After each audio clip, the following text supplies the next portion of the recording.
Esta noche en CCI News, sepultan a Ariel Sharon con poca presencia internacional. El gobierno colombiano y las FARC retoman el diálogo. Y en Honduras llaman a la oposición a organizarse para tomar control del Congreso.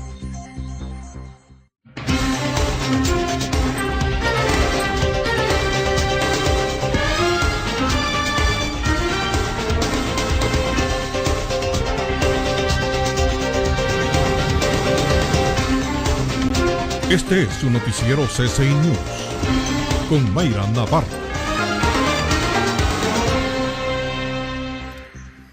Hola, ¿qué tal? Les saluda Mayra Navarro. Bienvenidos a esta emisión de CCI News. Gracias por acompañarnos. Vamos a comenzar en Israel, donde hoy fue sepultado el ex primer ministro israelí Ariel Sharon, quien falleció a los 83 años luego de estar 8 años en coma. El primer ministro inglés Tony Blair y también el vicepresidente de Estados Unidos Joe Biden asistieron al funeral de Estado. Le mostramos. Israel despide este lunes a su polémico héroe militar Ariel Sharon. El funeral de Estado del ex primer ministro israelí empezó en el Parlamento de Jerusalén ante la presencia de dirigentes israelíes y extranjeros. Sharon murió el sábado a los 85 años después de haber pasado 8 en coma debido a un derrame cerebral. La disminución de su salud lo golpeó en la cúspide de una prolongada carrera, durante la cual fue ensalzado como héroe y denostado como criminal de guerra. El presidente israelí Shimon Peres y el primer ministro Benjamin Netanyahu rindieron un emotivo homenaje al que llamaron combatiente. La ceremonia comenzó con las plegarias judías para los muertos, pronunciadas por un capellán militar y un cantor del ejército.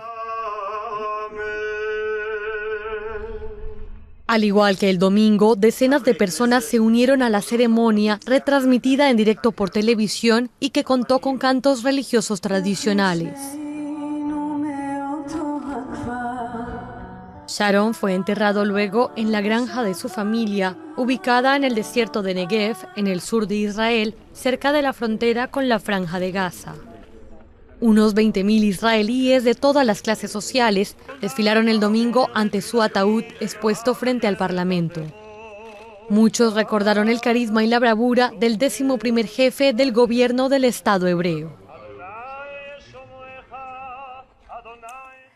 Para muchos, Ariel Sharon fue una figura controversial que marcó la política de Oriente Medio en los últimos 60 años. Y aunque él fue el autor de la retirada de Israel de la Franja de Gaza, los palestinos están celebrando su muerte. Le mostramos. La muerte del ex primer ministro israelí no ha dejado a nadie indiferente en Jenin, al noroeste de Palestina. Ayer recuerdan la matanza orquestada por el político en 1982 de cientos de civiles palestinos. La muerte de Sharon, que se vaya al infierno, ha cometido muchos crímenes contra la humanidad, así que me alegro, afirma este ciudadano. Me alegro mucho de que haya muerto, destruyó nuestras casas y desplazó a nuestra gente, comenta este otro.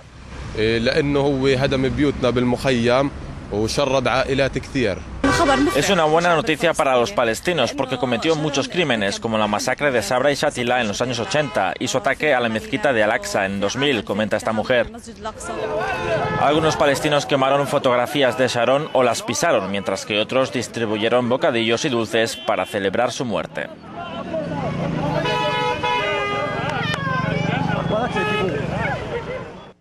Pasando a otro tema, el régimen sirio advirtió hoy que cualquier exigencia previa a la conferencia de paz de Ginebra, prevista para el 22 de enero, abortará la reunión y la llevará al fracaso. Eso en respuesta a las peticiones para que el presidente Bashar al-Assad no cuente en el futuro del país. El régimen reaccionó a las peticiones de que al-Assad no tenga papel alguno en una hipotética transición política formuladas ayer en París durante una reunión de amigos de Siria, con la participación de 11 estados que apoyan a la oposición al gobierno de Damasco.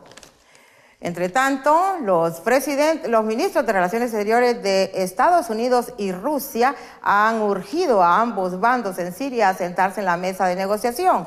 Estados Unidos y Rusia quieren promover un alto al fuego en Siria para allanar el camino hacia las conversaciones de paz. Le mostramos. Los 11 países que respaldan la Conferencia de Paz para Siria de Ginebra II han ratificado este domingo en París su compromiso para terminar con el conflicto y el actual estado del país, aunque la oposición siria todavía no ha confirmado su asistencia el 22 de enero, a pesar de la presencia en Francia en esta reunión del presidente del Consejo Nacional sirio, Ahmed al-Jarba. El ministro de Exteriores francés ha instado a las partes a acudir a Suiza. La comunidad internacional debe reunirse bajo la convicción de que no hay más solución a la tragedia siria que la política, y esta no es posible sin llevar a cabo Ginebra II. Mientras tanto, en Siria el baño de sangre continúa. Hasta 700 personas podrían haber muerto en 9 días de combates entre rebeldes y guerrillas vinculadas a Al-Qaeda. Vamos a Francia, donde la pareja del presidente François Hollande fue ingresada en un hospital justo después que se conociera la noticia con las fotografías acerca de una supuesta relación sentimental del presidente francés. Le mostramos. Valérie Tréville, la compañera sentimental del presidente de Francia, fue hospitalizada para descansar y someterse a algunos exámenes. Aunque su internación fue el pasado viernes, la noticia fue revelada este domingo por fuentes cercanas a la periodista y primera dama francesa. Su hospitalización tuvo lugar después de que ese mismo viernes un semanario rosa revelara una supuesta relación entre el jefe de Estado francés con la actriz Julie Gaillet. Tréville saldría del hospital el lunes, agregaron las fuentes.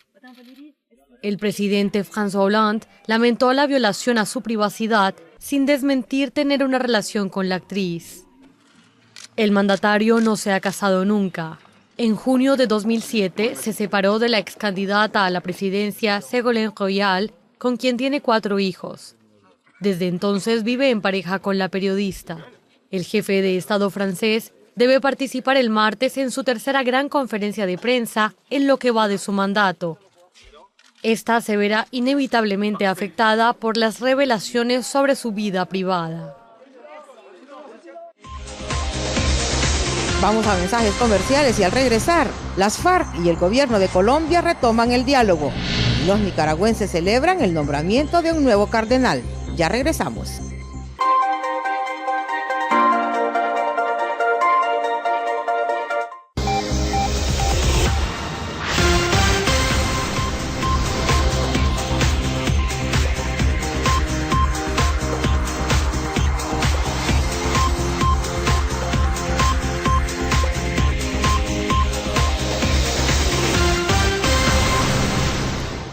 En otras informaciones, la guerrilla marxista de las FARC reanudó este lunes en La Habana las pláticas con el gobierno colombiano con críticas al presidente Juan Manuel Santos, afirmando que sus declaraciones en nada ayudan a buscar la paz. Las Fuerzas Armadas Revolucionarias de Colombia y el gobierno iniciaron así el 19º ciclo de diálogo tras su receso de fin de año de 3 semanas. El diálogo busca poner fin a un conflicto armado de medio siglo, con Cuba y Noruega como garantes y Chile y Venezuela como acompañantes. Ambas partes deben continuar las discusiones del tercer punto de la agenda previo a lo relativo a drogas ilícitas, una vez acordados los 2 primeros, la cuestión agraria y la participación política. La guerrilla, la principal de Colombia, con entre 7.000 y 8.000 combatientes, quiere que sea una asamblea constituyente la que refrende el acuerdo de paz. Bueno, y vamos a ir a Nicaragua, que está celebrando el nombramiento que hizo el Papa Francisco. Por primera vez en su pontificado nombró 19 cardenales, de estos 5 corresponden a América Latina. Con el nombramiento del obispo nicaragüense Leopoldo Brenes, suben a 3 los cardenales centroamericanos. En Managua, Leopoldo Brenes, obispo de la arquidiócesis de la capital nicaragüense, fue saludado con aplausos en la misa dominical. Lo recibo no como un honor, sino como un llamado a servir, dijo Brenes a la entusiasmada feligresía.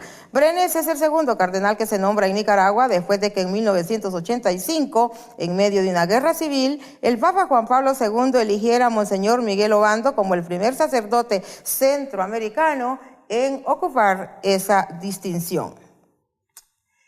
Entre tanto, en Guatemala, dirigentes de la oposición y también en Nicaragua, dirigentes de la oposición y organizaciones civiles de Nicaragua protestaron pacíficamente contra las reformas constitucionales que se espera apruebe el Parlamento y que darán más poderes al presidente del país, Daniel Ortega, y a las Fuerzas Armadas. La manifestación se celebró un día después de que el Parlamento de Nicaragua, controlado por los sandinistas, iniciara un nuevo periodo con la mirada puesta en aprobar en segundo debate la reforma constitucional.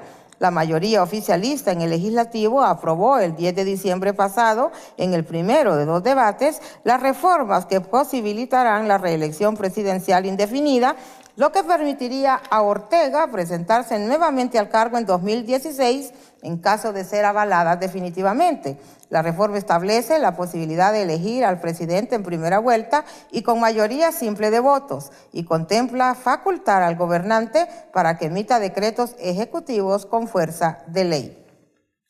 Bueno, y mientras esto pasa en Nicaragua, en Honduras, la oposición está cobrando fuerza una propuesta del Partido Anticorrupción para que los partidos opositores se unan y se hagan con el control del Congreso que se instalará el 25 de enero. El ex candidato presidencial Salvador Nasralla convocó a los partidos de oposición a una reunión este miércoles para discutir el tema. Lo que pasa es que en este momento del país, la mayor parte de la población está sufriendo por un paquetazo despiadado del partido de gobierno, un paquetazo poco creativo que nosotros queremos detener desde este momento sin esperar a que se conforme el nuevo Congreso. Este Congreso actual, a la salida y después de 3 años y medio horribles, se ha dedicado a aprobar un montón de cosas que están en contra de la mayor parte de la población. Y nosotros encabezamos esta oposición porque somos prácticamente la reserva moral que tiene el país. Ante un partido liberal que se encuentra muy dividido, pretendemos que, haciendo un llamado nosotros, que somos neutros, que somos un partido de centro, ellos se reúnan junto a nosotros y junto al Partido Libre para ver la posición que se va a tomar a partir del 25 de enero cuando se instale la nueva legislatura. Seguimos en Honduras, donde hoy se reunieron dirigentes empresariales y están pidiendo al gobierno la revisión de las medidas aprobadas en el ajuste fiscal. Jonathan Zelaya con este reporte. Que más adelante pues lo vamos a ver más detalladamente. Hoy se reunió el Consejo de Presidentes de las asociaciones miembros del Consejo Hondureño de la Empresa Privada para analizar el impacto económico producto de las nuevas medidas fiscales aprobadas por el Congreso Nacional. Nos preocupa que este decreto no está dándole un buen mensaje, como lo habíamos dicho anteriormente, ni al inversionista nacional ni al extranjero. No está fomentando la producción nacional y no está dándole un nivel de competitividad a Honduras. El Consejo Hondureño de la Empresa Privada sí solicita respetuosamente, tanto al gobierno como al gobierno por venir, de que se conozcan medidas que realmente pongan de un gobierno eficiente, un gobierno de austeridad y un gobierno que también contribuya a que el déficit que existe fiscal no solo sea compensado por el sacrificio de la población en general. Asterio Reyes, presidente de ICAFE, aseguró que buscarán las medidas que sean necesarias para tratar de revertir esta situación. Bueno, yo creo que el golpe llega a todos los sectores, ¿verdad? Lógicamente algunos son más sensitivos, por ejemplo, lo del arroz, las carnes, el café, por ejemplo. Pero eso no quiere decir que no todos se sienten dañados, en este caso, producto de esta ley. Entonces, como dijo la presidenta, esto va a ser objeto de un análisis profundo, rubro por rubro, para al final presentar las conclusiones, y todavía nos quedan instancias en las cuales podemos enmendar o corregir algunas situaciones. Uno de ellos, el más significativo en este momento, después de que se haya aprobado en el Congreso Nacional, es hacerlo vía reglamento. Lógicamente el reglamento no puede ir sobre la ley, pero lo que se puede hacer allí se va a hacer, y si no, haremos uso de los otros recursos que por ley o constitucionalmente nos corresponden. En estas razones se basa el sector privado para pedirle al gobierno entrante que estas medidas sean socializadas y analizadas con los demás sectores y así poder llegar a un consenso democrático. Jonathan Zelaya, CCI News. Y Y por segundo año consecutivo, la Secretaría de Educación lanza un espacio virtual para que los padres de familia puedan matricular a sus hijos en línea. Esta es la segunda ocasión que se ofrece a los padres de familia la facilidad de reservar el cupo de sus hijos en los centros educativos de su preferencia. Con la matrícula en línea se prevé el registro de más de 1 millón de escolares en el sistema educativo hondureño. El pasado año se matricularon en línea 700,000 infantes. Y en Guatemala, un tribunal de apelaciones confirmó que el proceso por genocidio contra el expresidente Efraín Ríos Montt quedó anulado. El fallo se produce después de que se declararan como improcedentes 2 recursos de amparo que pedían anular la resolución del juzgado y dejar en firme la sentencia dictada el 10 de marzo de 2013. Dicha sentencia establecía 80 años de prisión a Ríos Montt, tanto por genocidio como por crímenes de lesa humanidad cometidos entre 1982 y 1983. El gobierno de facto de Ríos Montt fue uno de los más sangrientos de la guerra civil en Guatemala, que se saldó con 200,000 muertos y desaparecidos, según informes de la ONU.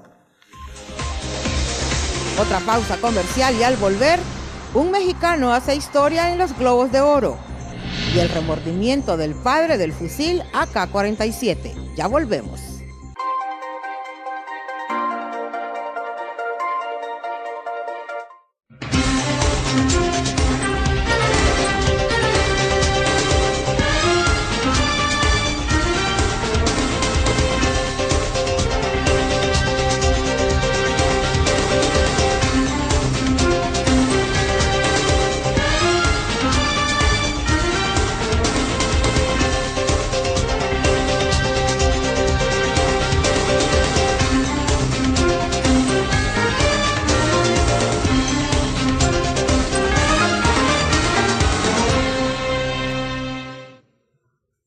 Bueno, y el inventor del AK-47, el rifle de asalto más famoso y utilizado del mundo, escribió una emotiva carta a la Iglesia Ortodoxa rusa en la que manifestó remordimiento por haber creado el arma.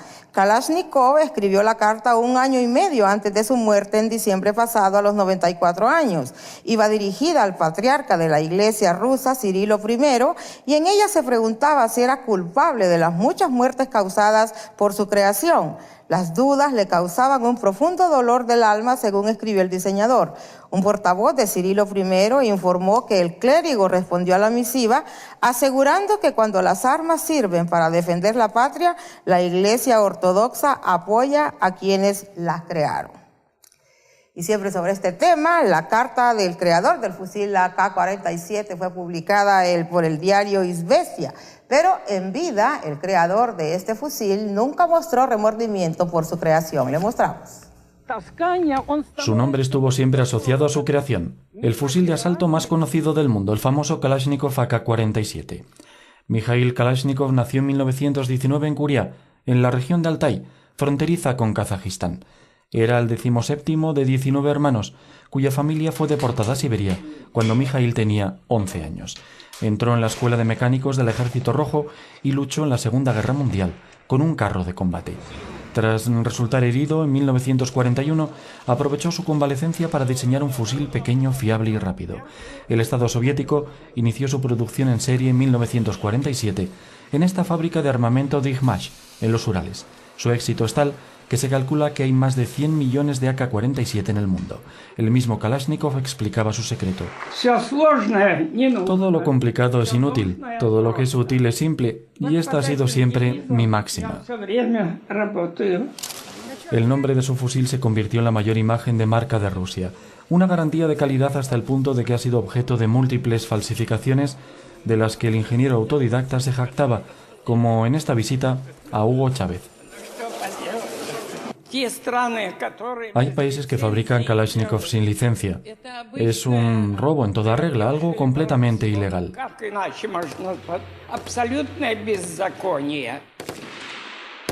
Kalashnikov nunca se sintió responsable de que delincuentes y terroristas utilizasen su rifle.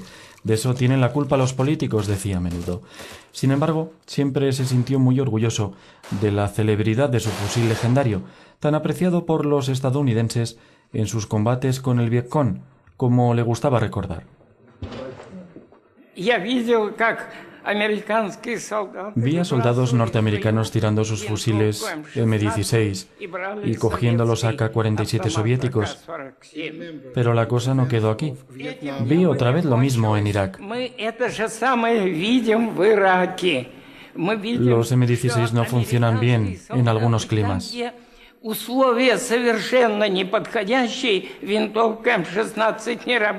Recibió todos los honores en vida, incluso con 90 años fue distinguido como héroe de la Federación Rusa por el presidente Medvedev. No obstante, jamás cobró ni un céntimo por su creación propiedad del Estado y pasó sus últimos días en un modesto apartamento sin ascensor de Izhevsk, en los Urales. Cambiando de tema, el director mexicano Alfonso Cuarón se convirtió en el primer mexicano en ganar el premio al mejor director por su película Gravedad en los Globos de Oro. Con este Globo de Oro, Cuarón, quien en 2001 alcanzó el éxito a nivel internacional con su película Y tu mamá también, afianza su lugar como uno de los directores de cine latinoamericanos de referencia. El próximo jueves se sabrá a cuántos premios Oscar aspira Gravedad, película que ya ha recibido numerosos galardones y que ha sido nominada por la Academia Británica de Cine y Televisión a 11 premios BAFTA. Y el gobierno de Estados Unidos volvió a pedirle a Cuba la liberación del empresario estadounidense Alan Gross durante la ronda de diálogo migratorio que tuvo lugar en La Habana. La delegación estadounidense reiteró su llamado a la liberación de Alan Gross, quien fue arrestado por las autoridades cubanas el 3 de diciembre de 2009 y más tarde sentenciado a 15 años en prisión. El delito por el que se acusó a Gross es haber intentado instalar servicio de Internet a una pequeña iglesia de la isla y fue acusado por subversión. Estados Unidos considera a Gross inocente de tales delitos.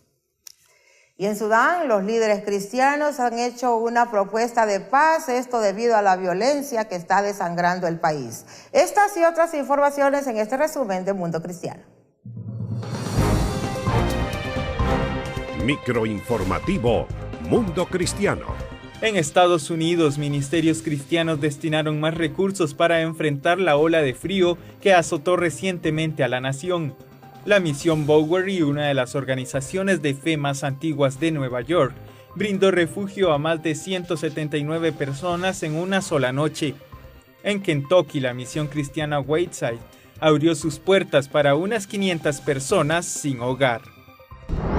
También en Estados Unidos, una iglesia en Indiana donó más de $1 millón para financiar nuevas traducciones de la Biblia. Según el Ministerio de Traducción Bíblica Wycliffe, la donación de la iglesia de Indianápolis es la más grande jamás hecha por una sola congregación. La donación provino de una ofrenda especial anual de la iglesia College Park, celebrada el domingo antes de Navidad. Y en Sudán del Sur, líderes cristianos elaboraron 10 propuestas que buscan la paz y la estabilización sociopolítica tras la violencia que vive el país. Las propuestas incluyen el llamado a la oración de todos los fieles, la motivación a la donación de alimentos y piden a los políticos dejar la guerra de palabras. Mundo Cristiano es una producción de CBN News. Esto ha sido todo por hoy. Gracias por habernos acompañado. Ya sabe que puede visitar nuestra página ccinews.com o seguir nuestras publicaciones en Facebook y Twitter. Gracias por haber estado con nosotros. Regresamos mañana.